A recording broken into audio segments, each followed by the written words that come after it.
లాంటి పాండమిక్స్ ఎక్కడి నుంచో మొదలవు. ఒకవేళ మొదలైనా గవర్నమెంట్స్ వాటిని దాచేస్తాయి. కోవిడ్ ల్యాబ్ లో జరిగిన లీక్ కూడా ఫస్ట్ టైం ఏం కాదు. 1918 లో వచ్చిన స్పానిష్ ఫ్లూ ఇది స్పెయిన్ నుంచి వచ్చింది అనుకున్నారు, but it's not true. Concerns లో వారికి సిద్ధమవుతున్న యుఎస్ ఆర్మీ బేస్ నుంచి మొదలైన వైరస్ ఇది యుఎస్ లో పుడితే మరి దీన్ని స్పానిష్ ఫ్లూ అని ఎందుకంటున్నారో తెలుసా?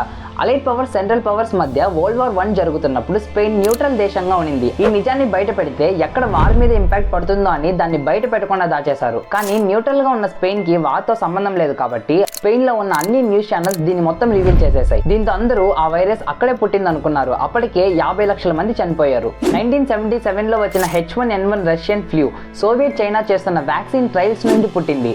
అక్కడ 7 లక్షల మంది చనిపోయారు. 1978 లో ఏసీ వెంటిలేషన్ నుండి స్మాల్ పాక్స్ ఎస్కేప్ అయింది. 1979 లో యుఎస్ఎస్ఆర్ లో వచ్చిన ఇన్హలేషన్ యాంథ్రాక్స్ అదొక బయో వెపన్స్ యాక్సిడెంట్. అక్కడ రిలీజ్ అయిన ఎరోజెల్ అనే గ్యాస్ వల్ల చుట్టుపక్కల ఉన్న సివిలియన్స్ మొత్తం చనిపోయారు. కానీ బ్యాడ్ మీట్ తిని వాళ్ళందరూ చనిపోయారని దాన్ని 13 సంవత్సరాలు దాచిపెట్టారు. గైస్ 1970s నుండి 70 ల్యాబ్ యాక్సిడెంట్స్ జరిగాయి. ఇందులో 80% ల్యాబ్ లీక్స్, హ్యూమన్ ఎర్రర్సే ఉన్నాయి. వాళ్ళు చెప్పింది గుడ్డిగా నమ్మితే పాస్ట్ మళ్ళీ రిపీట్ అవుతుంది. ఫ్యూచర్ లో ఒక కొత్త వైరస్ రాదు అనే గ్యారంటీ లేదు. ఒకవేళ వస్తే are you ready to ask or fooled again?